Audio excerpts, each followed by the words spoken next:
Awesome. I think it looks like we might be all connected. Yeah, take it everyone can hear me, can they? Give me a thumbs up if you can.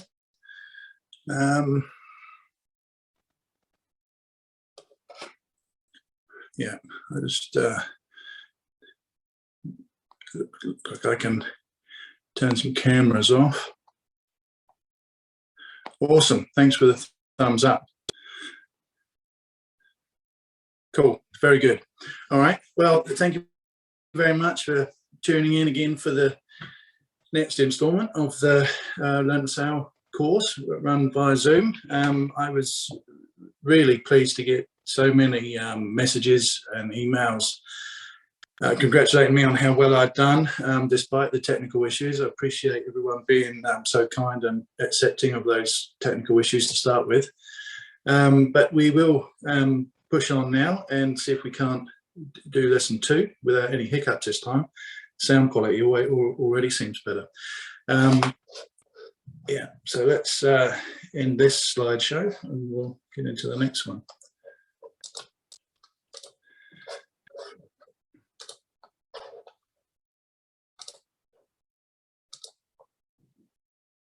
There we go. All right, so I wanted to cover off, well, just answer properly a question that came up this Tuesday evening, and that was about jibing and when we would jibe and when we would maybe choose not to. So this is the same slide. I've just ordered the graphics a little bit, and that shows a jibe. So we're on course A, we want to be on course B, and we turn that way, and halfway through the sails are going to switch sides because the wind is going to come from the other side of the boat. There's nothing we can do to stop that, and the wind's behind us, so that's called a jibe. And in strong conditions, that can be not difficult, but people are certainly cautious about that. So another option might be, instead of turning towards the course where we want to go, we actually turn the other way. And if we keep turning, our sails will flap when the wind is straight on the bow of the boat. And if we keep turning, we can get onto course B, but that is a tack and not a jibe, and we call it a granny tack. Sometimes people call it a granny jibe. I don't like to call it a jibe in it because it's not a jibe, it's a tack. The wind's on the bow, not the stern. Halfway through the tack, the sails are going to flap and the boom is going to come across nice and slowly.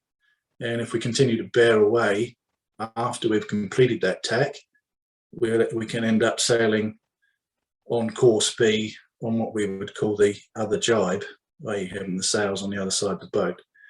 So that was the graphic that I really wanted last night to fully answer that question. If we're this first boat in the sequence here, we don't want to carry on down course A. We can turn to the course we want, course B, and that will be a jibe, or we can turn the opposite way and do the granny tack. Now, you can see in a racing situation that we've lost 4 or maybe even 5 boat lengths doing that. So, we're not really going to want to do that in a race. However, if we did that in really windy conditions, when we were nervous about jibing, we might finish the race. If we jibe, well, maybe that breaks the boat or hurts someone on board and we don't finish the race. So losing 5 boat lengths, not ideal, but it could be the safer way to go, depending on the wind conditions. I think, yeah. Awesome. Okay, thanks, Michelle. I saw that pop up. Yeah, excellent. All right, well, let's move on. I had hoped to show you a video of Ofa playing with a fender that she had ripped off the dock and partially destroying a tender, a small boat that we used to row ashore. Unfortunately, that seemed to be a different file format to what PowerPoint would accept, so I might need another bit of time to get, to change that over to put that in the PowerPoint as well, but I'll do my best to do that for the next session. So tonight, this is what we're going to have a look at. We're going to have a recap quiz, just a quick little recap of what we did last week. We'll have a look at the weather forecasts and how we can get really good forecasts. We'll have a look at points of sail as well, a little bit more detail there. We'll have a look at sail shape. Now, of course, sails are generally triangles. We're not going to make them a square, but we're talking really about the curve that the sail has. I'll explain a bit more about that. We've got some more knots to do. I might go over the knots we did on Tuesday evening as well. I did notice that lots of people had been onto our YouTube channel because that received a huge spike in visitors yesterday and today. So yeah, thank you for having a look at those videos, and I hope you found them useful. But yeah, I will go over all of the knots today. Well, the knots from Tuesday and the knots that we do on lesson 2. We'll have a look at the rules of the road. So yeah, there is some rules that we need to take care of while we're sailing, and mainly around collision avoidance. And we'll have a look at an on-water briefing. So if we were going to go sailing, we would do the exercises first in the classroom, and then we'd go and do them out on the water. And I thought that Q&A session at the end of lesson 1 was quite useful. So let's hang around for a bit longer and answer any questions that people might have. Okay, so here's the quiz. 3 safety points to keep in mind when sailing. You don't have to shout them out. I'll just give you a moment to think about it. You can do that and think about that safety briefing I gave and see if you can remember just 3 points on that. And that's the 3 main ones that I can think of. So the boom, not falling off the boat, so making sure you hang on to something, and wearing a life jacket. If you fall off and you're wearing a life jacket, well, it doesn't matter. You don't have to swim if you're wearing a life jacket. You can just relax and wait to be picked up. There's a lot of trip hazards, and the weather and getting sunburned, getting dehydrated, and all that stuff as well. So there's a lot more than 3, but they're the 3 main ones if you want to stay safe. Well, it could be the answer a bit early. What's the different points of sail? Well, there's 3 basic ones. So upwind, we can sail downwind, and we can sail across the wind, and we call that reaching. So if we're reaching, we could go upwind a little bit or we could go downwind a little bit. They have different names, but they're still basically reaching, and we'll get into the 3 options that we've got with reaching in a little while. So how do we adjust the sail? Which is the basic sentence that says it all. Now, this is something that Annalise liked to say. Think about the little bit of time we spent thinking about sail positions and what I said there. And Annalise, the word she uses is a flappy sail is not a happy sail. And if in doubt, let it out. So the words I would use is that we want the sails out all the way, as far as they'll go, without flapping. If they're flapping, we need to pull them a bit closer towards us. If it's all the way in, then we're in that go zone, if their sails are still flapping. So, yeah, let's carry on. What's the difference between a tack and a jibe? Well, I think you should all know that. We've just had a bit of a recap. I think you all should probably know that the jibe, wind's behind us, tack, the wind's ahead of us, and we go through the no-go zone. The tack is thought of to be the safest one. I don't see any reason why we can't jibe. We do need to manage the boom though, and make sure that doesn't come across the boat really fast, or hit anyone if someone's standing up. In a storm type situation, I would be doing that granny tack, so rather than a jibe. So yeah, no actual safety concerns really about the jibe if done properly in appropriate wind conditions. But there may be conditions that you find yourself in that, we do need to be a bit more careful. And what is 1 knot in kilometers per hour? You don't need to know all of the decimal points, but if you can remember that it's approximately 2 times. So 1 knot is 1.852 kilometers per hour, or just round it up to 2. So if you multiply it by 2, if you're going from knots to kilometers an hour, or if you're watching the weather forecast on the 6 o'clock news and it says that the wind is going to be 30 kilometers an hour, well, we divide that by 2 and we get 15 knots. So multiply or divide by 2 depending on which way you're going. Okay, weather forecast. We've already touched on that already, but it's really important to know what we're getting into. We want to make sure the boat is equipped and set up for the conditions that we're sailing in. We want to know that we've got the right amount of clothing on. We don't want to be too hot, we don't want to be too cold. On a lot of larger boats, there's plenty of room.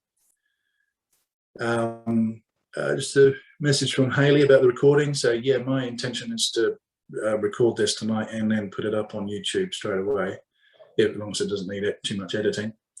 Yeah, so we want to be prepared. We want to have the boat prepared as well as ourselves. So yeah, we want to have a look at what the weather forecast is going to do. We can get that from the 6 o'clock news, as I said, but that's not really good enough. That's okay if you want to know whether to take an umbrella to work or not, but it's not really going to be suitable to know whether you can sail from Auckland to Cowell, for instance. We need a bit more detail than what they'll give us on the 6 o'clock news. For that, we're going to use a specific marine forecast, and we can get that on channel 19. So if you're on at an island somewhere and you don't have internet connection, you can get it over the VHF channel 19. We can also get it from the Harbour Master, but of course, in this modern day and age, we're going to use an app probably, and there's a few different apps that we can have a look at. And yeah, so this is a screenshot of the Coast Guard app. So this is the New Zealand Coast Guard. You can only get this app if you are actually in New Zealand, or if your iTunes account is in New Zealand anyway. It's $3 or $4. It's a very worthy donation to the Coast Guard, and it's a pretty useful app. So here we can see that at Beaton Rock, which is the lighthouse in the middle of the harbour here in Auckland, on the day that this screenshot was taken, it was 17 knots, and that was the wind gusts. The average wind was 13 knots. And if you remember back to the beginning of lesson 1 on Tuesday, you'll know that that's pretty bang on in that zone where we're quite happy sailing. It's easy conditions to sail, not too scary. The wind direction, there's a compass heading. So 0 would be from the north, 90 is from the east, 180 from the south, and that's 163, so southeast. Also gives us the tide times and heights. I won't go into too much detail about that, but 3.1 and 0.8, that's above chart datum, which is a complicated way of saying how much water is going to be there. So the tidal range in Auckland is usually about 3 meters, and we want to know that we've got enough water out there, which if you're sailing in a harbour, there's plenty of water there. All right, so it's a pretty useful app. This little blue button here, if you click on that, you can pick another nowcasting weather station to have a look at. So like if we were sailing from West Haven to Cowell on our level 2 course, I always have a look at what the weather station on Tirri is doing, because it's useful to know what we're sailing into. So that's live weather readings, and it's not really very good at telling you what's going to happen, but it's really good for confirming that the current forecast is about right. So if we bring up the Met Service app, that's where we get the official forecast from. So if the nowcasting, the live weather readings from the weather stations around the Auckland Harbour, if that's confirming that right now we've got 17 knots and the forecast is for 17 knots, well, I think the forecast is probably quite reliable. And then I can look forward in the day and see what happens. If the weather forecast is quite different, well, I might be a little bit more cautious because it might be something else that's happening and it's not been forecast. Weather forecasts are always wrong. It's just a question of how wrong they are. And if they're very wrong, we want to know about that. Okay, so I very much like Windy. That's the app I use most of the time, and we've got a slide on that that's coming up next. So Windy is a lovely bit of software. It's just a chart with arrows on it. If the colors are green, well, we're in that Goldilocks zone of having really nice wind. We've got enough wind, but it's not really scary. If it's blue, well, that's very light wind. If the colors get a bit darker and get a bit more orange or red, well, the wind is picking up.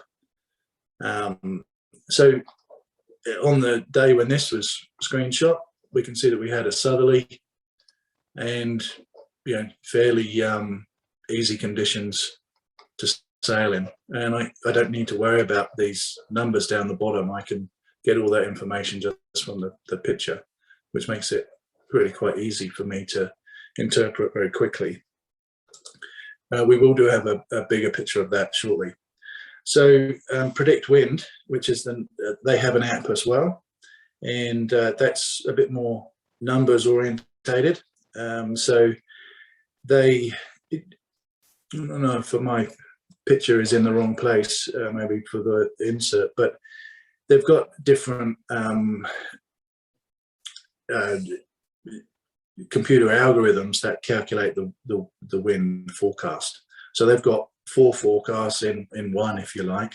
If they're all consistent, each one of those algorithms producing similar numbers, well, we're probably fairly accurate with that forecast. If they're showing widely different figures, well, that probably means the forecast is not that good.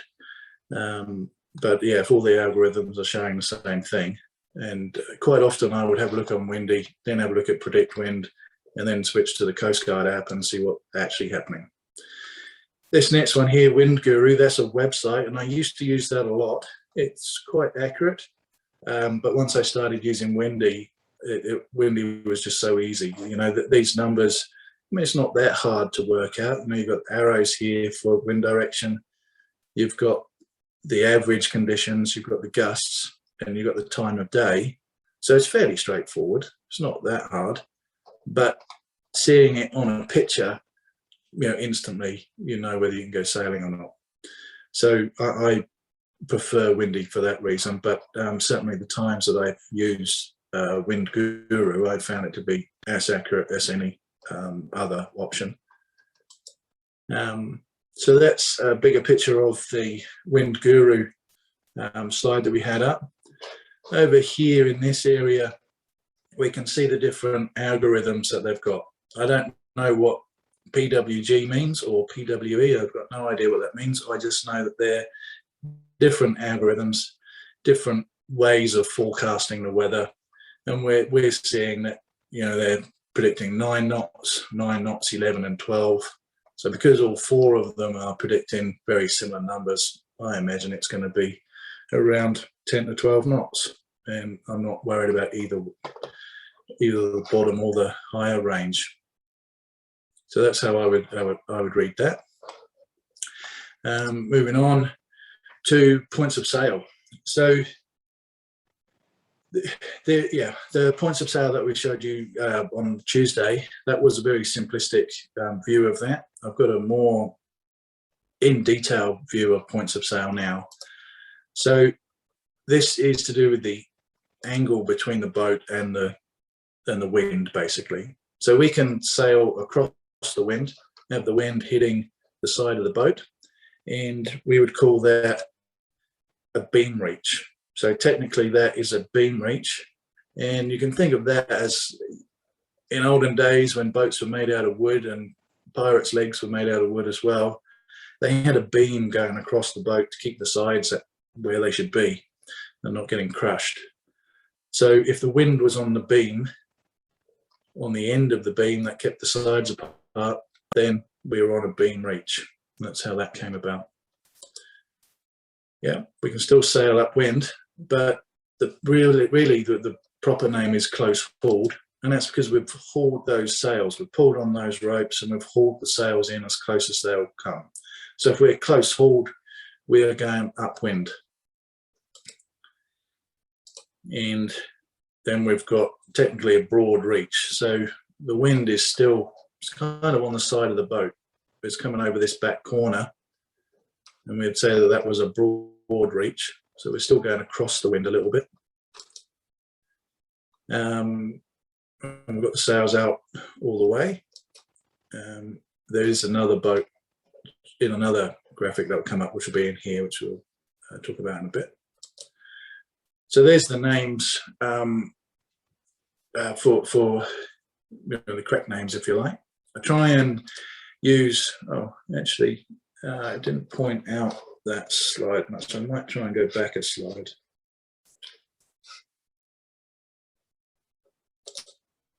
Yeah, down the bottom left-hand corner there, some more vocabulary. Trim, pull on the rope that pulls the sail in. Ease, let the sail out.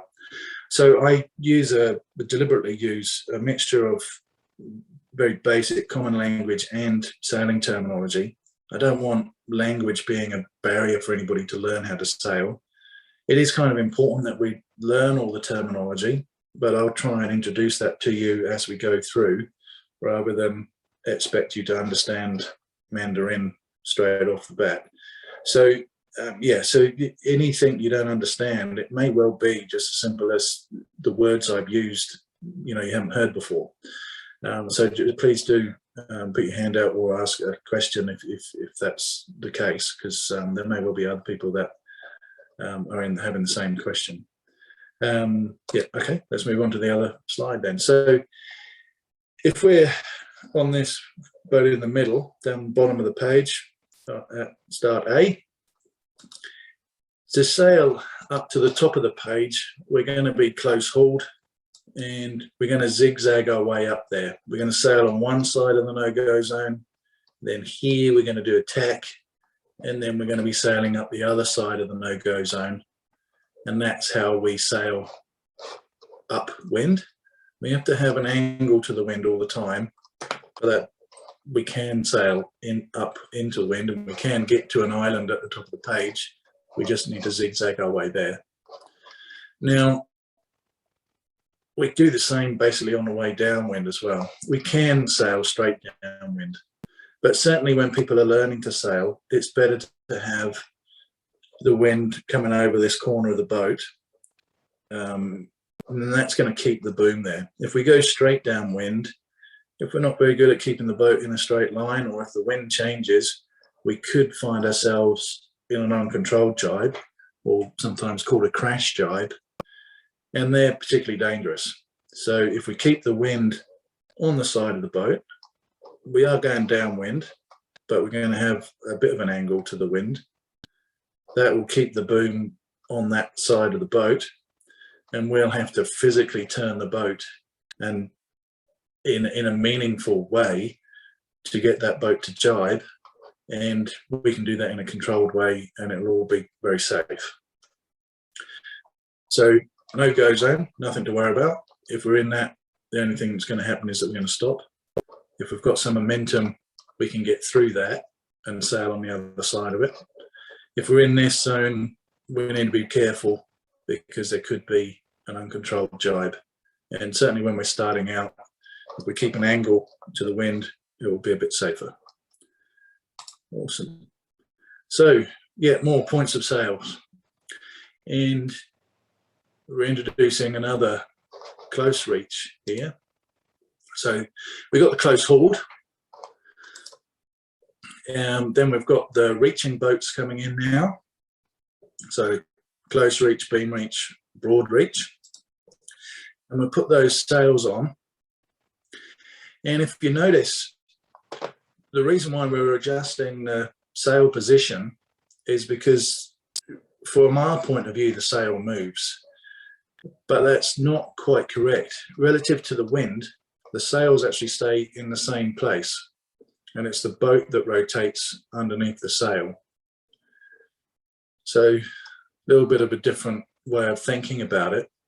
But the reason we adjust the sails is to maintain that angle between the sail and the wind, because it's the angle of attack, how that wind interacts with the sail, that's important. That's what gives us our power.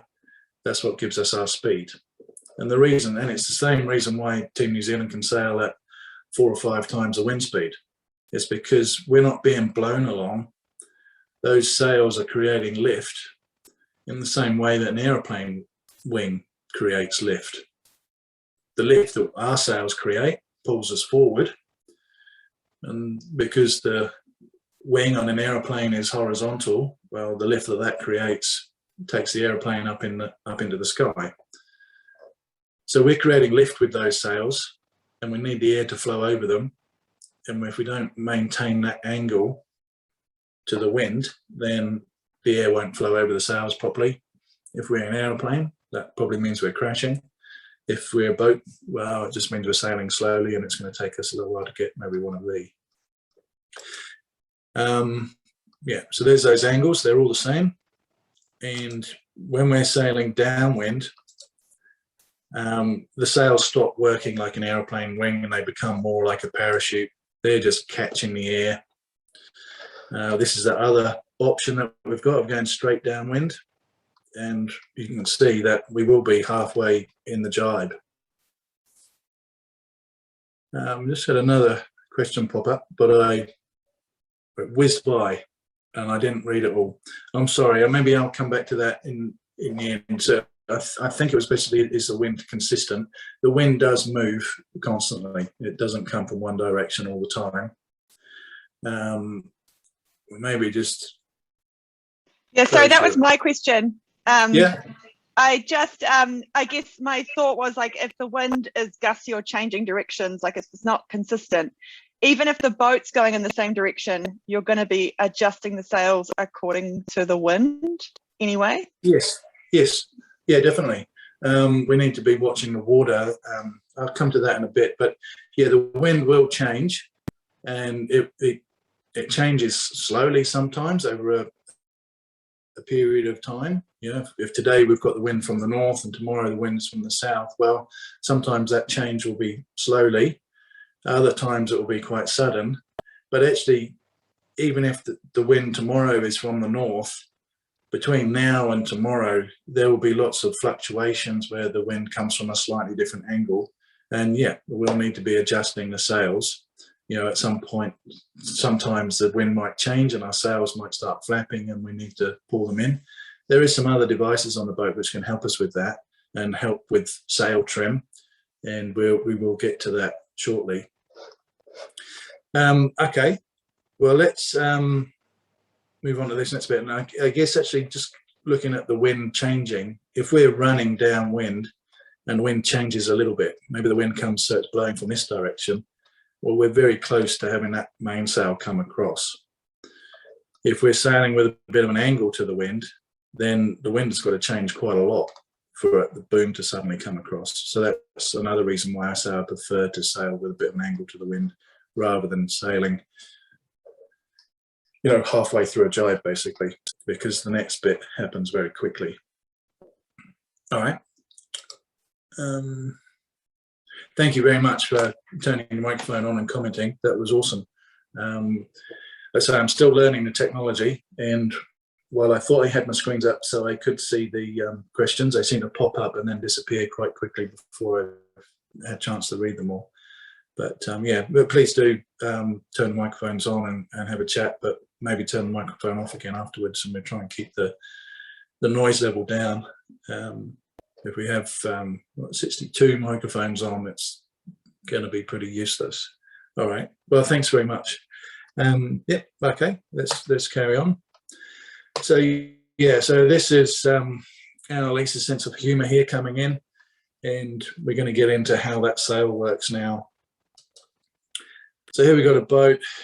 It's got a nice angle to the wind, and if we have a little look at those that wing shape that are, if you like, if you take a cross section through the sail, it actually looks like an aeroplane wing. We're going to have the air flowing over it like that.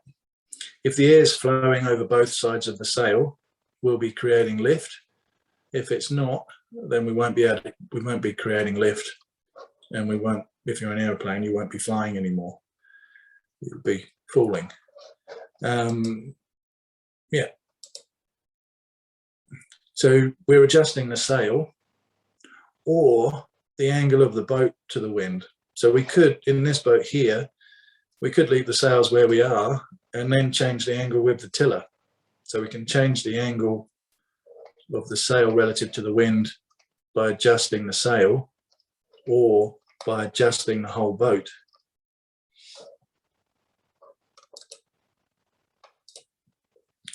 And when we get the air flowing over the sails really well, we're going to get lift.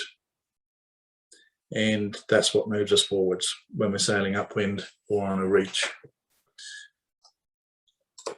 Okay. Yeah, and well, maybe this PowerPoint is a little bit out of date because the latest generation of America's Cup boats have gone back to soft sails, but the previous one, the F50, that had a fixed wing, just like an airplane. And they had to lift that in and out with a crane.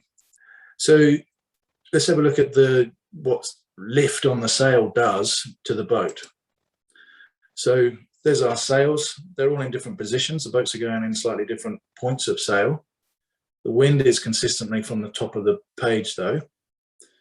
And you can see on this top picture that the lift that the sail creates is actually really useful because it's actually in the direction that we want to go in. And that's why reaching is generally the fastest point of sail. If we were going a little bit downwind and we're on a broad reach, well, that lift is almost in the right direction. If we're going upwind though, and we're close hauled, the lift from that sail wants to take us sideways. And if you've ever been on a small boat that has either a dagger board or a keel that you can lift up and down, if you forget to put it down, you'll figure out that you go sideways quite quickly. And it's that keel that stops us from going sideways and turns this lift into forward motion. So, like I say, back in the day when we had wooden boats and wooden legs, the boats didn't sail upwind. They didn't have keels. They only sailed downwind. They could probably reach a little bit, you know, on a beam reach. They might even be able to go up on what's called a close wind. So it's not a close reach. So not really pointing quite close to the wind. To be quite further down from the wind, but up a little bit from a broad reach. That would be the extent of their capabilities. And it's only really been in more modern era that boats have been able to sail upwind. And now, of course, Team New Zealand, they do 40 knots upwind. So, yeah, incredible technology they have. So let's have a look at the other bits of how this works, and we'll finish up with looking at how the sails and the keel interact together to cause that forward motion, even though the wind and the lift is trying to make us go sideways. Yeah, looks like my talking got a little bit ahead of the slide. I'll click all the buttons and see what happens. Yeah. All right, so going downwind, I said that the sails work more like a parachute. And we can see there that the wind is just pushing on the sail. It's not flowing around the sail anymore, it's just pushing on it. We've got the head sail here, and some wind can get through the other side of the mast and get into the head sail. For this boat though, if we, yeah, we've got all this turbulence here, There's basically no wind. All the wind is being held up by the sail. So when we get to this boat, this turbulence here will make our head sail flap and not do anything. You know, it'd be pretty useless, that head sail. It might even just slow us down with it flapping. So we can pull that out onto the other side, and that will mean that we end up going a little bit faster downwind. It's called wing on wing, or goose wing sometimes I've heard people call it, and it's a legitimate way of sailing downwind. Generally the boat speed is a little bit faster on this top picture. So if we're on a broad reach, our boat speed will be higher than this boat, but when we're running, we'll sail slower, but we actually need to cover a shorter distance. So that's one of the things we think about when we're sailing, particularly if we're racing. You know, I'll be better to take the higher speed and sail a slightly longer course, or are we going to sail slow and do the shortest distance possible? And it depends on what we call VMG, velocity made good, but that's probably not level 1 territory, but we might as well mention a few things as we go. All right, so that's what happens downwind. So downwind, we get blown along. Upwind is the lift that the sail creates, which pulls us along. And here we've got a picture of a boat with the keel sticking out the bottom. And yeah, and these are foils. They're not going to lift the boat out of the water like Team New Zealand, but they are going to stop us from going sideways, and they are definitely foils. So here on that picture there, the dark lines are, if you like, the cross section of the keel and the rudder, and the dotted line is the sails on top. And we're going to have a look at how the air, how the water flows over the keel. So you can see the keel is just like a wing shape, and that ends up creating lift as well, which is in the opposite direction to the lift that the sail creates. So it's a bit like squeezing a pea between your thumb and your finger and just propelling it forward just by squeezing it. Now that's how we do it. If that is a difficult concept for you to get, don't worry too much about it. Know how the sails work, because they create lift. That's why we need to put them in the right place, and just know that the keel stops you from going sideways. At level 1, that's all we need to know. This actually how it stops us from going sideways is a little bit beyond me, I think. So I don't expect you guys to fully grasp that. But if you just know that if you don't have a keel, the boat's going to go sideways if you try and sail upwind, yeah, that's all you need to know for level 1, really. So there's a picture of a boat. Now, I'm not overly happy with some of these arrows. The sail force, or the lift that the sail creates, I'm pretty happy with that. This arrow here, the keel force one, that looks like a slightly wrong angle to me. That should be kind of pointing further forwards. And also I think with the wind arrow, that could do with being further forwards as well. But the idea is that we've got all of these forces acting on the boat. So we've got the wind that creates the lift. The keel stops us from going sideways. We end up going forwards, and that's how we go. If we don't have our sails in the right place and we don't create lift, we won't sail upwind. If we don't have a keel, we won't be able to sail upwind. Okay. Yeah, Annalise's humour coming in again there. And is anybody feeling that? It's hopefully when we actually start doing this out on the water, then things will come a bit clearer. Now, a lot of people nowadays think of these things as foils, and indeed they are. So this arm is a foil as well. That's the bit that stops the boat from going sideways. Well, not this one, but the one on the other side of the boat that's in the water. And then these bits are the bits that lift it out of the water. So even in these incredible boats, I hear you, Donna. I know it's complicated. Bear with me, it will come together. So even with these amazing boats that fly, they still have the same forces on them. They're introducing some extra bits of their foils to lift them up out of the water. But this thing that stops them from going sideways is this little bit of foil that's in the water now. So I mentioned a wooden boat. I didn't see the rest of that message, but I did mention wooden boats. Wooden boats are cool too. A little bit of a side note. Yeah, there's lots of different materials that boats are made out of. Obviously, years ago, wooden boats were the primary material. Wood gets rotten. Fiberglass gets osmosis. Steel boats rust. Aluminium boats corrode as well. We don't know what the problems are with carbon fiber. We'll find that out in 30 years' time. But there's no perfect material for boats to be made out of. But I don't have a picture of an old boat that I can share you. Yeah. So tell you what, Sam, or whoever asked that last question, something about in short. If you want to just turn your microphone on and tell me, because I only got the first few words of your. So the beginning part of the question was, you mentioned the old wooden boats before, and you put the keel in. When would you not put the keel in? Oh, okay, cool. Yeah, very nice question. All right, thank you very much.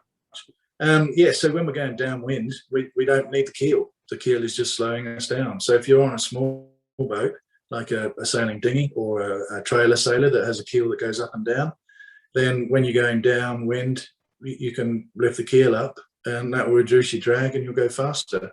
We only really need the keel if we're on a close reach or we're going upwind, and just to stop us from going sideways. Sometimes when I was sailing a laser, if it was really hairy, like it was 35 knots or something, I would have the centerboard down halfway at least all the time, just to make the boat a bit more stable, because it will stop it from kind of rocking from side to side a little bit. But yeah, if it's light wind and you want to go downwind a bit faster, pulling up the keel will help reduce the drag. Okay, so we've got some more knots to do this evening. So the round turn and 2 half hitches, reef knot and a sheep bend.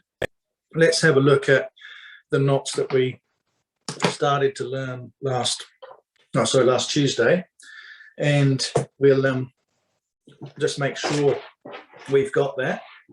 Now, when I'm doing this live in front of people in a nice classroom, I tend to turn the bowline around so that it's got the same perspective as you're going to have with it.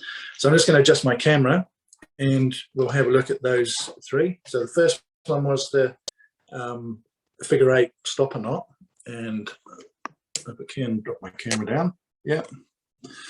So figure 8 stopper knot, and I'll turn this round. So normally when you're tying ropes, you have the tails, like both ends, pointing your body. I'm going to turn that round so that as on the camera, it looks more the same view that you're going to have when you're tying it. So I've got it round the wrong way to try and help it be a better visual aid for you. Should really be this way. I'm going to tie it upside down. You don't have to do that. So first up, with that figure of 8, we're going to make like a little alien shape. Then we're going to strangle it a bit. And as we bring the tail round, we're going to poke the alien in the eye. That was our American friend Rick that came up with that saying. I don't know why aliens keep going to America. They're obviously not very nice to the aliens. But that's the that is the figure of 8 knot. It's called a figure of 8 knot because it kind of looks like an 8. Yeah, do that one more time. So we've got the alien head. We're going to strangle it only a little bit. If you go around too far or not enough, you end up with either a figure of 6 or whatever else comes after 8. But just go around the once and then poke him in the eye, and then just pull it tight.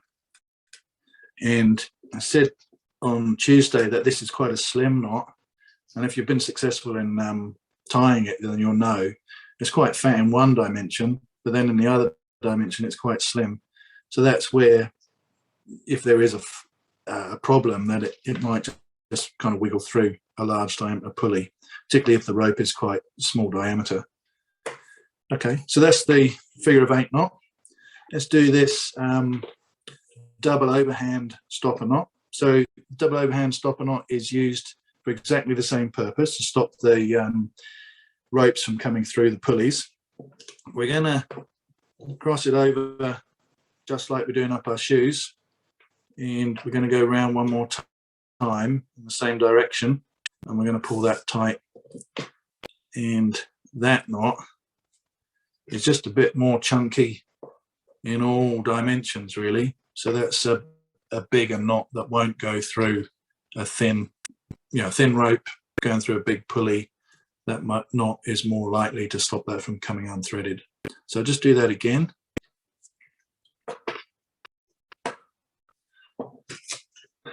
So we've got our two ends, we cross them over just like we're going to do up our shoes, carry on the same way round and pull that tight, and then just form that up. Those ones are quite easy. If you're struggling with any of those, click me an email and I'll give you a call, and we'll have a bit of a one-on-one session and sort these knots out. Now the bowline. If we have, let's try and position it. So I've just folded it over, and I've got the tails of the rope facing you, and that's how yours should be. So the tails are facing your body. I've turned this round so it's easier for you to understand how this is formed up. Okay, so the first thing I need to do on the longest piece, I'm going to fold the rope underneath so that this loop that I've formed here, that's going to make the knot, it crosses underneath. So we've got this bit on top that goes around, and then the other bit of the tail, the long bit, is underneath.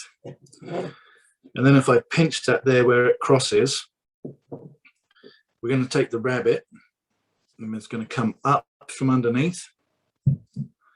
Then it's going to go around the back of the tree, and it's going to go back down the hole again. It's going to go the same way it came up. So when I pull it, here's the rabbit here, going back down the hole. There's the hole. And as I pull it tight, it makes that little life jacket shape. So go through that one more time. It is a bit harder if you're not tying it around something. So on Tuesday, I used the leg of my tripod like that. So you can put it through. Well, we're often at work where I turn a chair upside down and use the chair legs. But like I say, the only reason why I've got it on this orientation is so that it looks the same when you tie it. And I hope that's coming across. So first thing we do, make the loop. That's part of the knot. And as it faces the rabbit, we need to make sure the tree comes out underneath. Now this is the loop that we're making.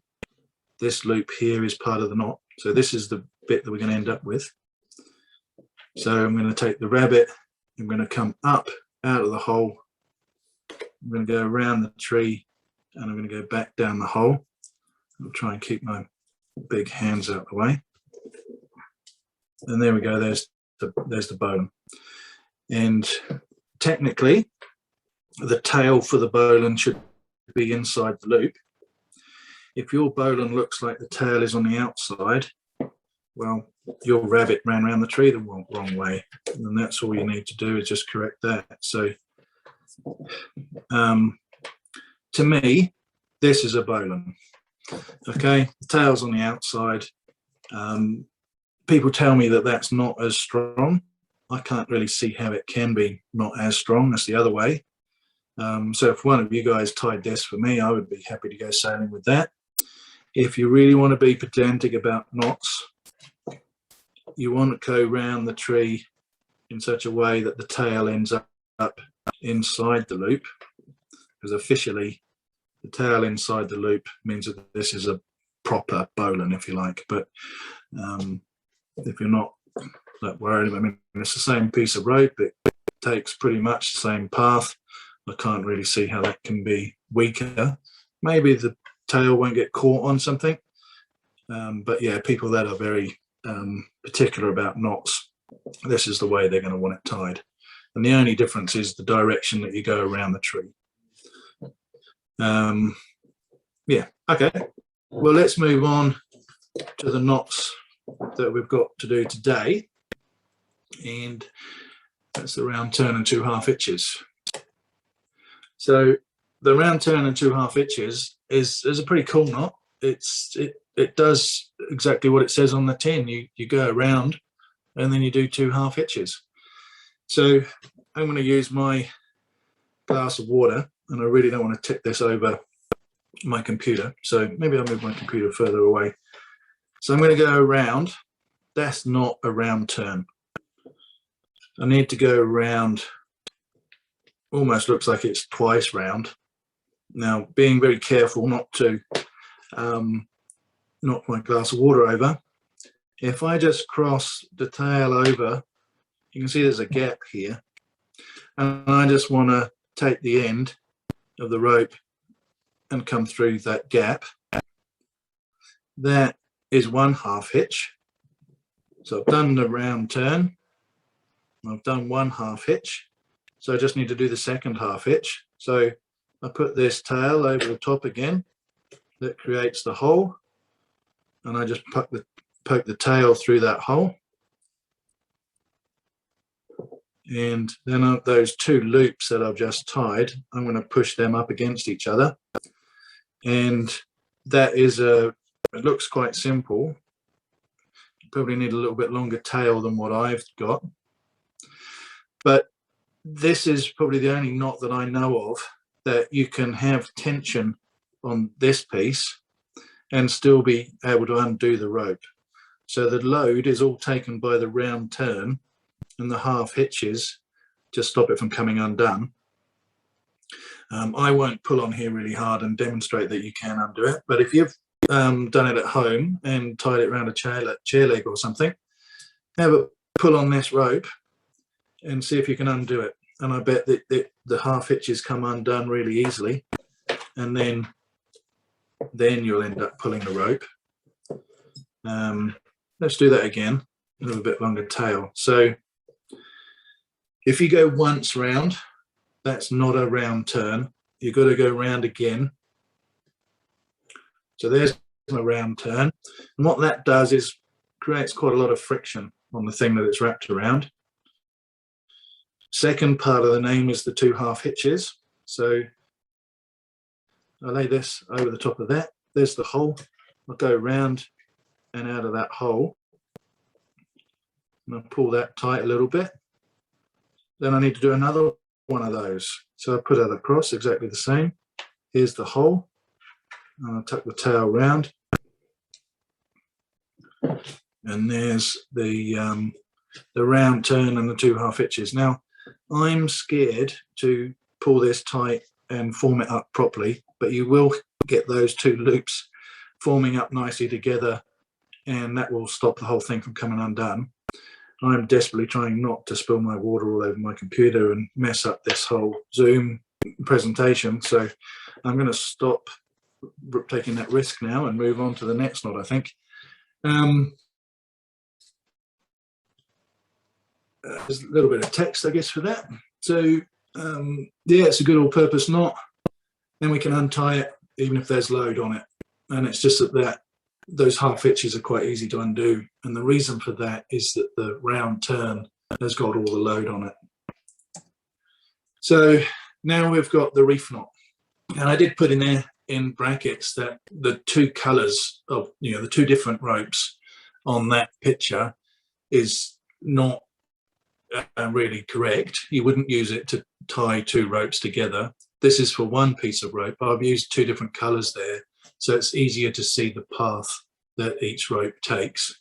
So basically, you're going to take your two ends of your rope, and this is my right hand, and this is my left hand.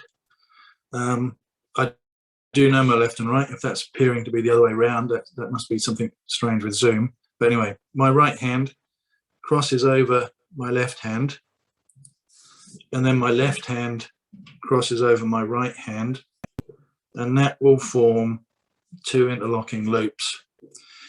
Now, if you don't know your left and right, you might have it looking something different. You might have it that looks more like a granny knot. Now that will pull up really tight and it'll be really difficult to undo. So this isn't a reef knot. The thing to correct that is not to start again, just undo one, lay one tail next to its mate as it came in, and then put the other end next to the other one. So as this rope comes in, it goes around and then it comes out the same path that it went in. This rope comes in, around and out the same side. So that bit crosses over the top of both of this piece of rope. Okay, so let me go through that again. We've got one piece of rope and we're going to join the ends together. So I've got the ends here, my right hand crossing over my left hand, and then my left hand crossing over my right hand. That should put these two together and also those two together, and you can pull it tight.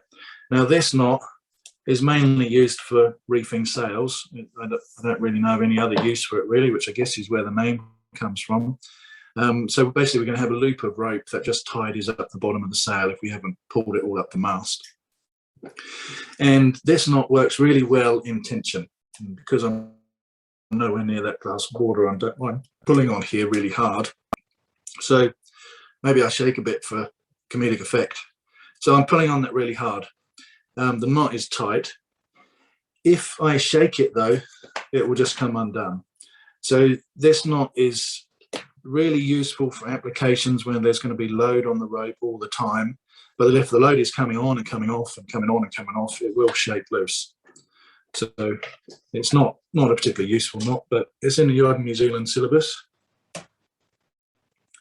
And this knot is much more useful. Now I did mention my time racing lasers a little while ago. So a laser is a sailing dinghy, and I used this knot on that laser sailing dinghy. I went into Burnsco and bought another piece of rope, and it was the rope that pulled my rudder down, and I guessed the length, and when I got to the boat and rigged it up, it was too short.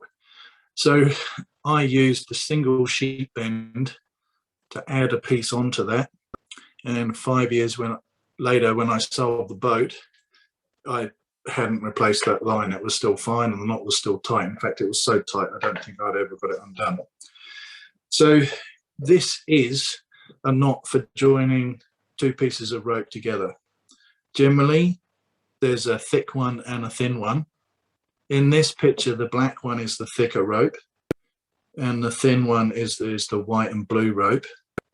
I've only got one piece of rope here, so I'm going to use it to join two ends together, but imagine it's not connected and it's only one colour, which might be a bit of a problem. Anyway, so first up, on the thick bit of rope, we're just going to fold it over, and that's all we do.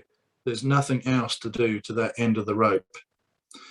On the thinner one, which at the moment looks exactly the same size, sorry about that, but we're just going to pass that underneath the thick one, and then we're going to wrap it around those two bits. There we go. And then we're just going to take this and poke it underneath itself. We do need a little bit of a tail, and when we pull on that, you'll find that forms up quite nicely. So yeah, it's a really useful knot. It might be that a rope is broken and you need to add something to it, or the rope is not long enough for whatever reason. But often I use this for pulling a dinghy back on board. So I might use the spinnaker halyard to lift the dinghy up on the bow of the boat, and I might use this knot, the single sheet bend, to attach the rope that's on the bow of the dinghy. We call that a painter. I have no idea why the rope on the front of a dinghy is called a painter, but like if the tow rope, if you like, on the dinghy, I might tie that onto the spinnaker halyard. That's the rope that pulls the spinnaker up the top of the mast. And I might use this knot for do that. Now, we've also got the double overhand, sorry, not the double overhand, the double sheet bend. And that's pretty simple. Would you better just do that one again, please? Sure, yeah, I'm going to do it again now. All right, so let's start right from the beginning. So we've got a thick rope, and all we're going to do is fold it over. It's not crossed over or anything like that. We'll just put a bit of a bend in it. Then we're going to take this other piece of rope, and we just need to slip it underneath that. And then we're going to go around both these bits, and that just keeps those bits together. So all I've done is wrapped it round. To tidy this tail up, I'm just going to poke it up under that one as it came in. So we just poke it under there. So this rope comes in. I'm sure you can't see very well because the rope is the same color, but it comes in, it's underneath the thick rope, and then it goes around underneath again, and then straight under itself, and then we can pull that up, and it needs a bit of a tail. Now for the double sheet bend, so I hope that was a better explanation. For the double sheet bend, we just need a little bit more rope coming through. We do the single sheet bend, and then we go around again and poke the tail under. So the single sheet bend is once around, the double sheet bend is just twice around, but both of them go underneath. Let's do that again. There's that bit. Maybe. Yeah, I was looking for something that was a different color that was easy to hand. Yeah, the only thing I've got is a white iPhone, which might help a bit, I suppose. Let's do that. So here we go. Thick rope, a thin rope. The things we have to do during lockdowns to make these things work. So it's the same color, but you can see this one's definitely thin. We're going to take the thin rope underneath the thick one. We're going to wrap it around, and then we're going to take our lightning connector and just poke it underneath, and then we're going to pull it up tight. And I'm not going to pull too hard on that because I don't want to break my iPhone charger cable. Might need that in a minute. Yeah. So I don't know if that's coming out. Maybe I'll lift it up closer to the camera. I'm moving the wrong way. Yeah, so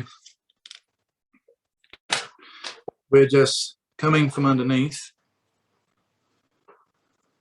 and then we're wrapping it around, and then we're just poking the tail under itself. And that's our single sheet bend. If we want to do the double one, I just need to pull a bit more slack through, make the tail longer. So there's our single one. We go around again, poke the tail under again, and there's our double sheet bend. The double sheet bend is supposed to be stronger, and I believe it is quite a bit stronger. But there's, you know, the friction and the load is spread a bit more, so the rope won't get quite so hot under severe load. But yeah, that's it. And what do we got next? What's the next row? So that looks like it for knots tonight. All right, well, again, those knots are available on that YouTube channel. And I left the camera back up again. Yeah, so those knots are available on our YouTube channel. And it's really great to see everyone using that resource yesterday and today. Yeah, it's quite exciting to see suddenly a huge, you know, group of people using that resource. I hope those videos were useful on there. But yeah, let's finish up this one. So, rules of the road. Now, I have to say this topic, it's pretty hard to make this entertaining. I'll do my best. And there's a bit more boat vocabulary in here. So this thing, coal regs, that's an international set of rules. So if driving boats is not like driving cars, you know, we don't go from here to Europe and suddenly they're on the wrong side of the road and the road signs look different. It's all the same throughout the world. There are 2 buoyed systems, which we talk about in the level 2 course, but the basic collision avoidance rules are the same throughout the world. So it doesn't matter where you're sailing, the rules are all going to be the same. And this is not to be confused with the racing rules. Racing rules are the same worldwide as well, but the collision avoidance rules supersedes the racing rules. So if you've done a bit of racing and I'm saying things that are a little bit different to what the skippers on your boats say, that's probably the reason. So I'm not talking about racing rules here, I'm talking about the actual maritime law. Okay, so yeah, let's get a bit more familiar with some boat vocabulary. So if we've got the wind coming from the side of the boat, we've got 2 sides of the boat. Here we've got a green one and a red one. And the green side, the right-hand side, is the starboard side of the boat. And the red one is the port side of the boat. Now, starboard comes from I believe it's actually a Norwegian word, but the Norwegian word for steering board, which was on the right-hand side of the boat. So generally, human beings are right-handed. Most of us are anyway. So the way they used to steer the boats back in the good old days, you know, in times of Vikings and that far back, there was basically a piece of wood over the side of the boat, and that was on the side of on the right-hand side, because usually the person pulling on it was right-handed and they were stronger in their right arm. So that steering board became known as the starboard, or when the side of the boat became starboard. So that's the right-hand side of the boat, starboard side. Now, if the steering for the boat is on the right-hand side, you've got to go to the port on the left-hand side of the boat, because if you go the other way around, you lose your steering. So that's where it all came from. Some people say, well, port, you know, there's a little bit of port left in the bottle. Some people say that. Other people remember that left and port have got the same number of letters. So if you're trying to think of which one's, so we've got port, starboard, and which one of those is right and which one of those is left. Well, left is quite a small word, port's quite a small word, left is port. But yeah, starboard, so the steering board is on the right-hand side of the boat, and that's why that's called the starboard side. So the right-hand side, starboard side, and here we've got the wind coming on the starboard side of the boat. The wind, as it comes down from the top of the board, will get to the starboard side first, then travel across the boat to get to the port side. There's also 2 more terms which are coming up. So we've got the windward side. So here, with the orientation of the boat, the right-hand side of the boat, the starboard side, is facing the wind, and we would call that the windward side. And the leeward side is the one downwind, and our sails are on the downwind side of the boat. So windward is the side of the boat that's closest to the wind. Leeward is downwind. And then we've got port and starboard. So right-hand side starboard, left-hand side port. So let's just test that knowledge a little bit. So here we've got a lake. It's a very symmetrical lake, but there's two parts to it, part A and part B. And the sailing boat wants to get into the windward part of the boat, windward part of the lake, and the wind is coming from the top of the screen. So the windward side of the lake is the side A, yeah. And here we've got an exploding rock. I don't know what they do with their rocks in PowerPoint land, but anyway, that's a rock that's exploding. We've got a sailing boat and we've got a power boat. So between the sailboat and the motorboat, which one is the leeward side and which is the windward side of the rocks? Maybe a little bit of a think about that. Talk to your friends and family if they're around. And so which one's on the windward side? Anyone brave enough to chip in here? Windward, The windward side, yeah. Which one's on the windward side? the sailing boat. The sailing boat's on the windward side. That's awesome. Yeah, great. And Chloe got that too. And the power boat is on the leeward side. Okay, so a little bit on rules. So that diver there has got a flag. I believe that's the type of flag that they use in America. We don't use that flag for divers here. I've certainly not seen it, but we'll come to that in a bit. We do need to keep out for other users of the harbour. So the Coast Guard refers to kayakers as judder bars, and that's because they get run over a lot and they're really hard to see. So if you are a kayaker, you know, it's a really good idea for you to have high-vis clothing and a flag, because it's amazing how difficult it is to see a kayaker. But we do need to be cautious about hurting other users of the water. You know, we don't want to run over a swimmer. People that are diving will put up this blue and white flag in New Zealand, and we need to make sure that we're not going very fast if we're anywhere near that blue flag. So 5 knots is about a fast walking speed. If you're on a quite a fast race boat, then that might do 10 knots or maybe even 15 knots top speed. But most cruising boats would probably top out at 7 knots, maybe 8 on some of the bigger ones. But yeah, 5 knots is a fairly regular speed for a sailing boat. But if you see that blue flag, that means someone's under the water, and if they pop up, they don't want to be run over. So try and be a bit careful about keeping your eyes open for those flags.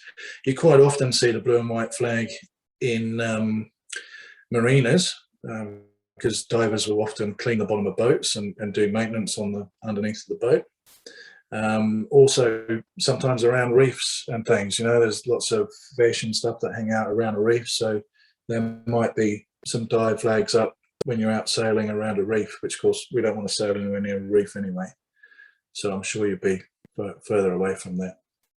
But yeah, okay, big ships. Now, very common misconception that power boats give way to sailing boats. Most of the time they do. If you're a very big boat though, like that boat there, that's the definition of big, is over 500 tons, and that cargo ship is over 500 tons. We have to give way to those when we're sailing. We need to be 500 meters off the bow and 200 meters off the side and the stern. And the reason for that is that they just can't see us. And they are also restricted in where they can go. So on the bottom picture, that shows a nautical chart which shows the shipping lane around North Head, which is a geographic feature in Auckland, for those of you that are not in Auckland. And those big ships have to stay within that channel, and they absolutely cannot move out of that. There's just not enough water either side of that channel for a big ship like that. That's actually a dredged channel specifically for them. And sometimes our race courses go across there, and those big boats will blow their horns if they see people in there. And that's because they are really restricted in their maneuverability. They can't stop, because imagine all the weight that's on that boat. You know, if they put full reverse, they'd probably be coasting for 2 or 3 miles before they came to a stop. So it's not a very maneuverable thing. We need to give way to them, particularly if they're in that channel, but generally we'd be giving way to them as well. There are quite a lot of rules in terms of, you know, different situations, who gives way to who. Generally, it's true, powerboats give way to sailing boats.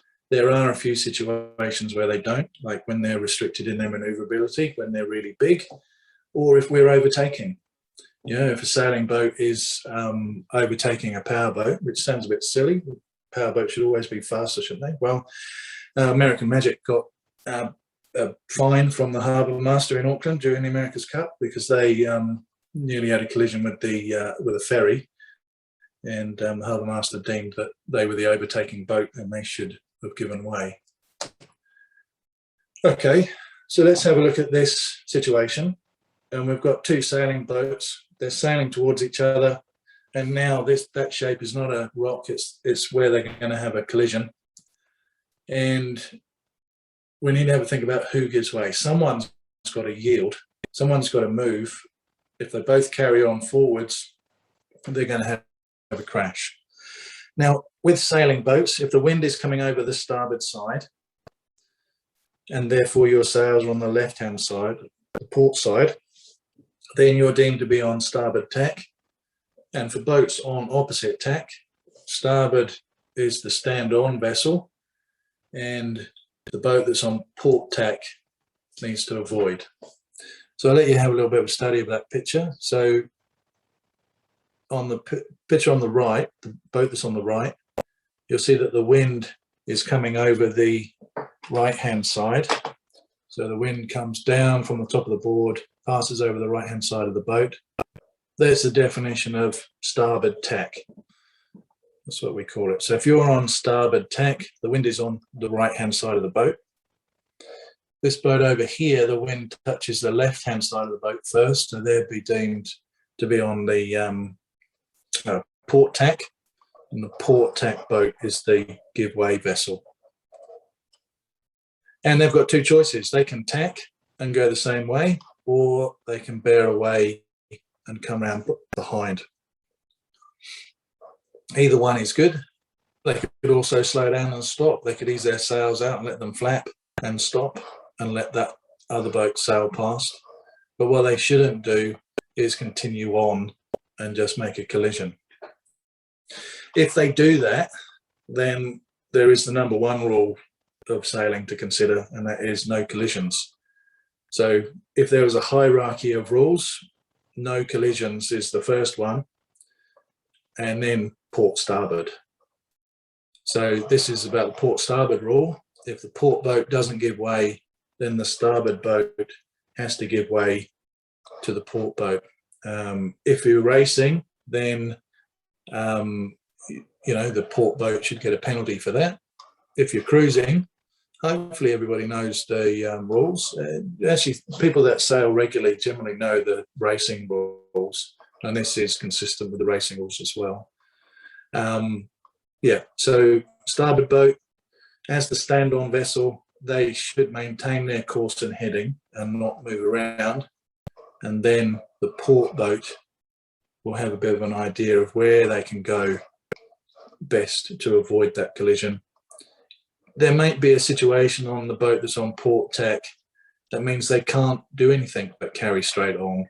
You know, maybe there's a gear failure or something happening on that boat that means they can't turn. And in that situation, they're going to carry on, and it's the starboard boat that has to move.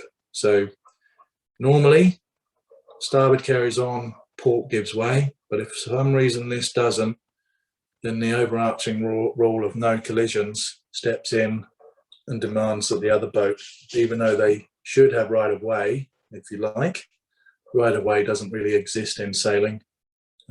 It's either stand on or give way, but they would need to move. So yeah, avoid collisions at all costs.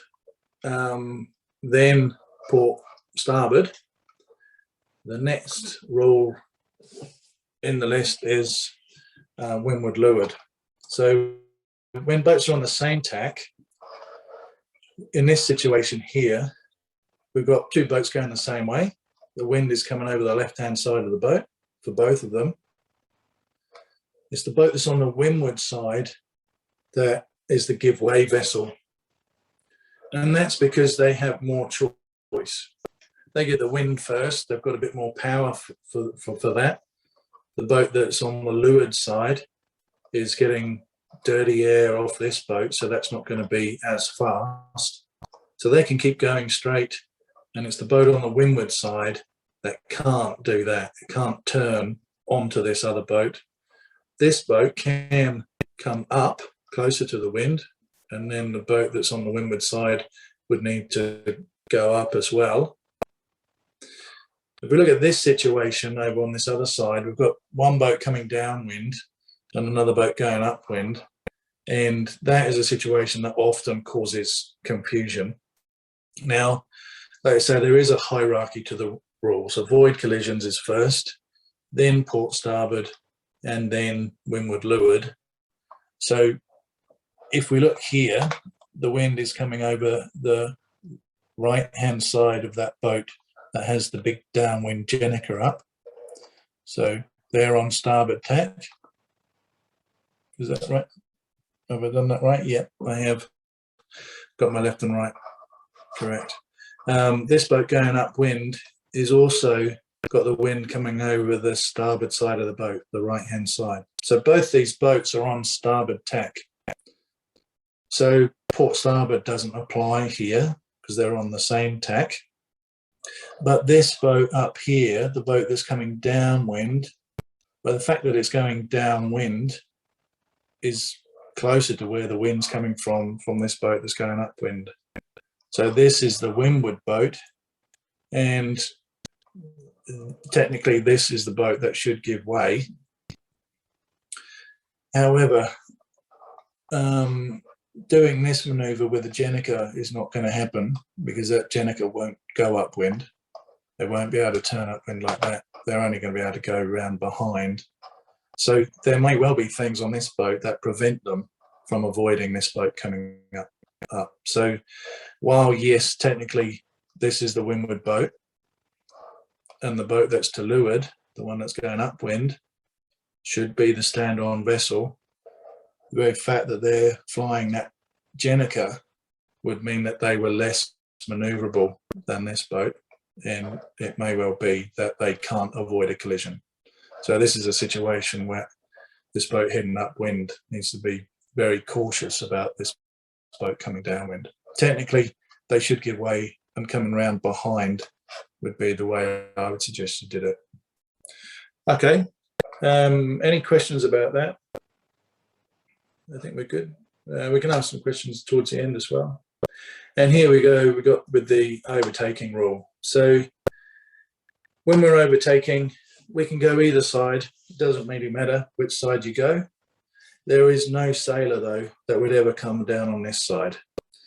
Have a think about that for a little while. So if this sailing boat's going faster and they decide to overtake on the leeward side, they're going to sail through a big wind shadow down here, and they probably won't sail past. You know, they'll get alongside and then they'll slow down and they'll be doing the same speed. If they go on the windward side, though, this boat will end up in the wind shadow and slow down. So, you know, big faster boat, you know, very annoyingly will sail over the top of the slower boat and slow them down even further.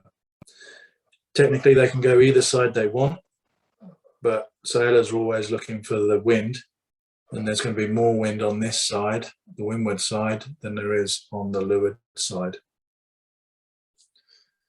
Okay, if this sailing boat wasn't actually a sailing boat, it was a power boat, the sailing boat would still have to give way. You know, power doesn't always give way to sailing boats. The overtaking boat gives way. All right. Yeah, we're going to avoid collisions. Early and obvious maneuvers. So if we're sailing along and we make really small incremental movements, the other boat might not see that. So you've got to do a really big, exaggerated movement to make it very clear that your intention is to go behind them or to tack. When that's properly conveyed and they've got the idea that, excuse me, you are going to avoid them, then you can make small incremental course corrections to get back onto the course that you want. But you don't really want anybody confused. You know, if you appear to be maintaining your course and not moving, then they're going to assume that you're not going to avoid, and they might not have noticed that you've made a tiny adjustment in your course. Yeah, but we need to make sure we avoid collisions, and the reason for that is because we want to sail home. If we have a collision, well, we may well have a hole in the boat. That one didn't get a hole in the boat, but it's quite a nice picture actually, isn't it, with that sky and stuff. Cool. So, can I ask a question, which is not really when you've got your sails up, excuse me, but if you're motoring out of a marina and another boat's coming the other way, coming into the marina, do you keep left or right? very good question. Yeah, we stay on the right-hand side.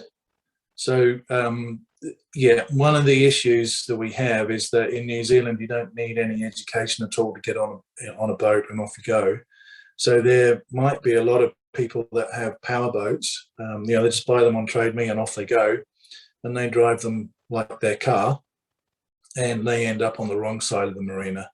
So, you know, yeah, it's annoying, but yeah, we sail boats on the right-hand side of the marina. If we're motoring, if we're sailing, if we're rowing, doesn't really matter. We should be on the right-hand side of the marina, and the other boats should be on the right-hand side. And that will mean that we'll pass port to port. So the port side of our boat will be near the port side of the oncoming boat as we go by. That's the worldwide convention. So if you charter a boat in the Bahamas, that should be the law there too, because international, you know, the maritime law is an international law, and it should be consistent throughout the world. But really cool question. And if you're on a sailing boat but you're motoring, you actually class as a power boat at that point. All right, so well, that's going to have a look through the on-water activities that we would have done if we were about to go sailing. So normally we do one lesson and then we go sailing, and then we come back the next day and we do one lesson again and go sailing again. So I actually think that's probably better to have a little bit of theory and then go and practice that theory out on the water. You know, we can't do that at the moment, but we can get all this theory stuff out of the way, and then, you know, we'll give people as much time as they need after lockdown if they want to do the practical stuff. So on the first lesson, we were just reaching and going in a straight line. We're going to do a bit more than that this time. The reason why we just did reaching in that first lesson was to really teach people how to steer the boat, and, you know, lining the front of the boat up with something on the shore is a really good way of making sure that we are driving in a straight line. And, you know, that really focuses the attention on the steering. On the next session, we're going to actually be going in all of those points of sail that we've been talking about. So here we are on a beam reach, heading straight across the bottom of the page. And we're going to turn, we're going to go upwind, but we can't do that. So if we go straight upwind, we're going to end up with this red boat with our sails flapping. So we're not able to do that, but we can zigzag our way up there. So we're going to follow the green boat's path, and we're going to turn a corner here. Everybody think about what sort of turn that one is. So we're sailing along on a beam reach. We head up. We've got our sails halfway out when we're on the beam reach. When we turn up, we pull our sails all the way in. Awesome, Hester. Yeah, it's the tack. Thanks very much for chipping that in. Yeah. So on this corner here, after the reach we're just going to head up. We're not tacking or jibing, and all we're doing is pulling the sails in. As Hester correctly said, when we get to this point here, maybe you can see my mouse cursor, that's when we're going to tack. Sails will be on the other side as we go up to the top of our course. When we get there, on this corner, we're going to bear away onto a beam reach again. We're going to ease our sails out to about halfway. When we get to the end of that course, we're going to bear away some more. And we could do that. We could sail straight downwind. We call that running. We can actually have the main sail out on this side or the other side, you know, switch those sails around. So the head sail's on the other side and the main sail's on the other side, on the opposite side. Wouldn't make any difference in terms of speed. It would make a little bit of difference on, but whether you're on port or port tack or starboard tack, but that's getting a little bit technical. So I would rather not do that, just because of the possibility of a random jibe, you know, a crash jibe we call it. So it would be better, certainly initially, if we did a bear away and then did an operation here. So anybody else want to throw in a guess about what we're going to do there? What do we think? Anyone got that? No, nothing coming through, I don't think. Not that I've saw. Oh, David. Yeah, jibe and Graham. Awesome. That's nice to get a bit of interaction as I'm getting more confident with the technology. Awesome. Okay, yeah, so a jibe. Thank you very much for everyone who contributed to that. So, yeah, we're sailing downwind and we do a jibe here. The sails are on the other side and then we join up. So my intention would be to do that twice, for everyone to have a go at each roll at least twice as we go around. So if we've got 6 people on the boat, we'll do that 12 times. And at the end of doing that 12 times, we'll be pretty good at that. And we'll probably get quite good at steering as well. So at the end of that day, I would probably say, thanks very much, Donna. I would probably say we would start doing the running. So once everybody's got really good at steering the boat and we're consistently going straight down wind, or we're going straight in a straight line, then we can start thinking about, okay, we've got good control of the boat now. We can start to do the running. Yeah, okay, so that would be my intention for the practical part of this. So on that practical day, we would probably start at 9. We'd be straight out on the water at 9 o'clock, and we would do the reaching and this exercise before coming in for lunch. And then with lesson 3, in a few days' time, we would cover the lesson 3 stuff after that, and probably go for a bit longer sail. The lunch at the yacht squadron will be in the bar, and it's all on the yacht squadron. You know, order whatever you like, practically from the bar. Maybe not the top shelf champagne, but a meal. I would probably avoid alcohol if you want, but you know, if you want a beer, that's cool. We'll definitely come in and have a drink afterwards, though, if you want to. Yeah. Oh, and just to inspire you for our next session, I've got a little video here which is quite amusing, and I think because I enjoyed this video so much, I asked Annalise to put it in twice, but I quite like how the rest of his crew are casually carrying on as if nothing's happened. But yeah, that's a spinnaker going up there, and that person is a very determined bowman. It was what his position would be. Loses his hat. He's determined not to fall off, though. No life jacket, so it's probably good that he's trying so hard to stay on the boat. And he managed to stay on and get the spinnaker up at the same time. I think that's real cool. But anyway, oh, maybe it's 3 times. Or maybe the video runs twice and I told her to put it in, so we've got 4 times. Yeah. Anyway, I think we'll close that off now. Or I could leave it running while everyone's asking me questions, if you like. Maybe we'll have a look at Luna Ross's boat. Yeah, so thank you very much, everyone. I really appreciate you coming back. I will, if I can end the slideshow, and I'll stop sharing my screen. Hopefully I'll appear on your screen a bit bigger now. Yeah, thanks very much. If you've got any questions, yeah, flick your microphones on. We'll try and do it in an orderly fashion, and we'll get through the questions as quick as I can. The next session was in a couple of days' time. You know, there's quite a bit more in terms of how we control this sail shape and how we manage strong winds and light winds. So if you're more so I've got a question about me explaining a jibe collision or something. Would you mind putting your microphone on and seeing it? Because I can't see the text as it comes up for some reason. It's not coming.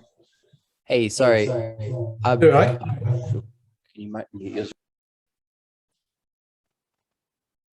Yeah, that didn't work. Let me have a fiddle around with the technology and see if I can get the. They've asked, can you explain a jibe collision when running? A jibe collision when running. Do you mean the crash jibe or? Yeah, the crash jibe. Sorry, that's it. Yeah. Okay. So that's basically if you're running and you're going straight downwind. The wind is right on the back of the boat. You don't have a kind of angle to the wind.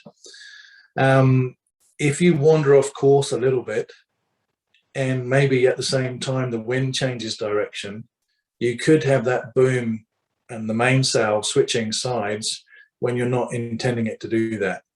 So that's why I say that running is maybe a little bit more dangerous, and we won't do that until we get really good at steering. Once you're familiar with steering the boat, you definitely can do that, but the waves will try and move the boat around. The wind is changing its angle, you know, the direction that it's coming from slightly all the time. And if we're wandering off course at the same time, then even though we don't expect to jibe, sometimes that boom can come whizzing across when we're not expecting it. We're standing up, we're just casually chatting, and then suddenly whack, the boom's across the other side of the boat. So to avoid that happening, if we make sure the wind is always coming over the corner of the boat, the back corner, so we've got a little bit of angle to the wind all the time, then that boom is going to stay where it is, and we've actually got to wander off course quite a lot before we will accidentally jibe. So I hope that answers the question. Is there any more questions? Awesome, got the thumbs up.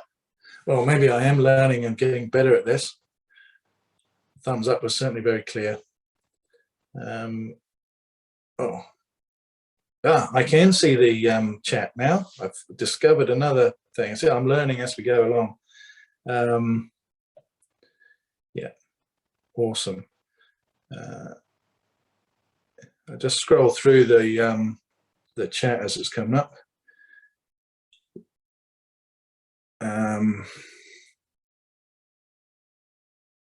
Yeah, so in terms of that question about the wooden boats, when you put the keel into the water, so old like pirate ships, they just weren't built with a keel, they didn't have one. But like more modern boats, like little dinghies and trailer sailors, they have a keel that you can put up and down. And like I say, yeah, sailing downwind, technically you don't need a keel, but having it down might give you a little bit more stability. But yeah, if you just want to go fast and it's really light conditions, then no problem with pulling the keel up. If you're going downwind, upwind, definitely need to keel down. Yeah.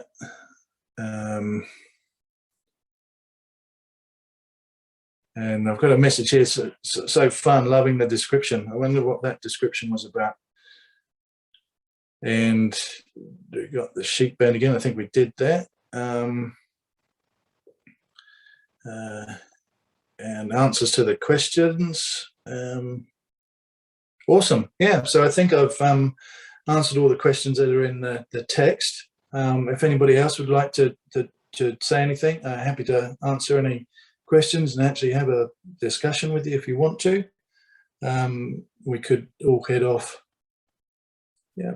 All right. Well, thank you very much, everyone. Really appreciate you coming back. Hopefully we're getting nearer to the lockdown ending, and we will actually be able to get out sailing. And I will look forward to seeing you in a few days. Hopefully this video is awesome and I won't need to spend much time editing it, and that will be up later this evening. All right. Thanks everyone. Cheers. Bye-bye.